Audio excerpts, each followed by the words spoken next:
Hello everyone, welcome back to my YouTube channel Vicky सही computer education. आज मैं आपको इस वीडियो में समझाने वाला हूं कि हम एडवांस एक्सेल का जो फीचर है काउंट इफ और काउंट इफ्स फंक्शन का यूज एक्सेल में हम किस तरीके से करते हैं। बहुत very very most important question है। इंटरव्यू में 110% ये क्वेश्चन पूछा जाता है, ठीक है ना।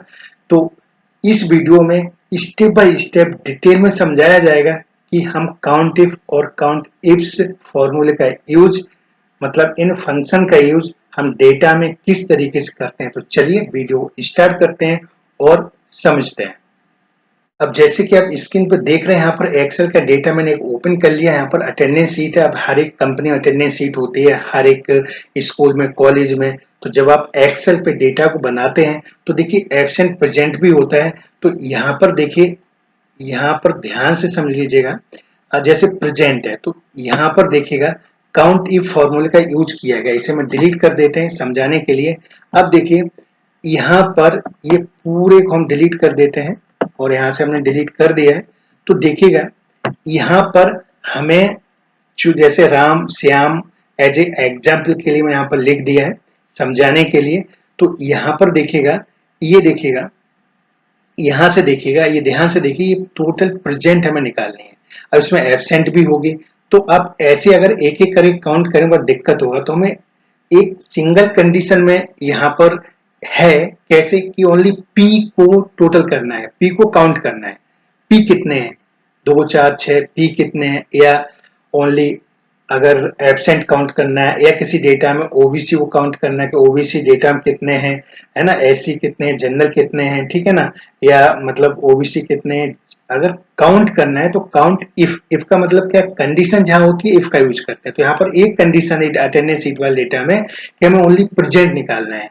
तो कैसे निकालें, तो देखिए बराबर, चलिए काम की बात करते हैं। तो बराबर लगाते हैं। तो यहाँ पर देखिए CUNT काउंट इफ का यूज करेंगे और यहाँ पर ब्रैकेट लगाएंगे। अब रेंज लेंगे। रेंज का मतलब क्या है, यहां से लेकर के और यहां तक हमने रेंज ले लिया, ठीक है ना।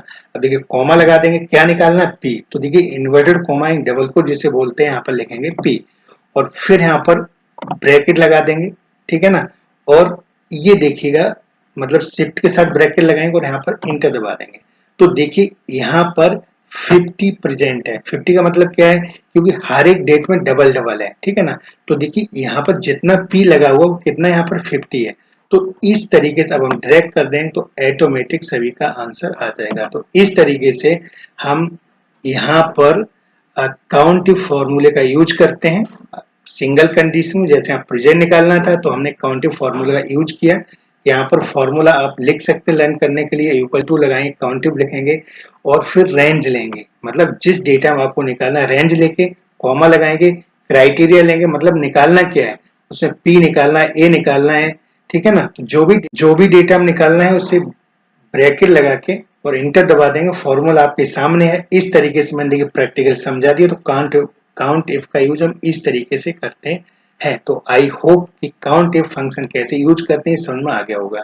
अब चलिए एक दूसरे डेटा पर चलते हैं, उसमें भी मैं आपको समझा दे रहा हूँ। काउंट इफ और काउंट इफ्स दोनों समझाएंगे जिससे आपको और अच्छा समझ में आ जाएगा। तो चलिए समझते हैं, ठीक है ना। तो चलिए समझते हैं इस डेटा में हम काउंट इफ और काउंट इफ्स का किस तरीके यूज करते हैं। एक डेटा में काउंट इफ का मैं आपको समझा चुका हूँ अटेंडेंस शीट में। अब एक दूसरा डेटा है किसी कंपनी का जो सेल्स का डेटा है, इसमें हम किस तरीके से काउंट इफ और काउंट इफ्स फंक्शन का यूज करेंगे। तो चलिए सबसे देखिए बराबर लगाएंगे, COUNT, ठीक है ना। काउंट इफ लगाएंगे। काउंट इफ लगाने के बाद देखिए यहाँ पर क्या करेंगे, ब्रैकेट लगाएंगे। अब देखिए रेंज, रेंज का मतलब क्या है, जैसे मान लीजिए हमें नॉर्थ को काउंट करना है कि इसमें रीजन में नॉर्थ कितना है। तो देखिए कॉमा लगाएंगे, इन्वर्टेड कॉमा में हम NORTH नॉर्थ और फिर इन्वर्टेड कॉमा बंद कर देंगे और ब्रैकेट लगा के इंटर दबा देंगे। तो देखिए यहाँ पर 5 है। तो इसने बता दिया है कि जैसी काउंटिंग फॉर्मूला लगाया, रेंज लिया और क्राइटेरिया यदि हमें नॉर्थ निकालना, काउंट करना, तो 1 2 3 4 और यहाँ 5। तो इस तरीके से हम काउंट इफ का यूज करते हैं, ठीक है ना।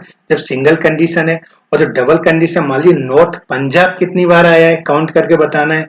तो यहाँ पर हम देखेगा, फिर बराबर लगाएंगे, COUNT काउंट इफ करेंगे, ब्रैकेट लगाएंगे, ठीक है ना।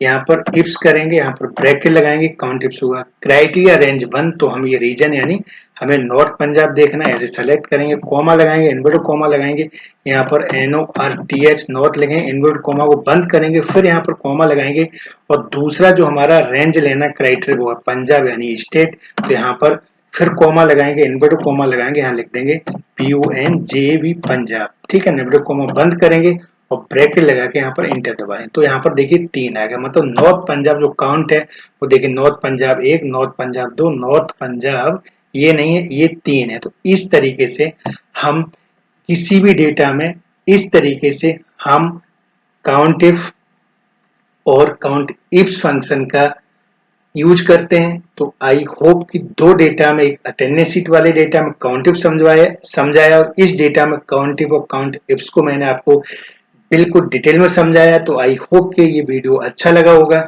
ठीक है ना। अगर कोई प्रॉब्लम है, समझ में नहीं आया है तो कमेंट करिए, मैं दोबारा फिर समझा देंगे। और इस वीडियो को अधिक से अधिक अपने फ्रेंड्स के साथ शेयर करिए, ठीक है ना। और बीके से कंप्यूटर एजुकेशन चैनल को सब्सक्राइब अवश्य करिए, ठीक है ना। मिलते हैं नेक्स्ट वीडियो में। जय हिंद, जय भारत।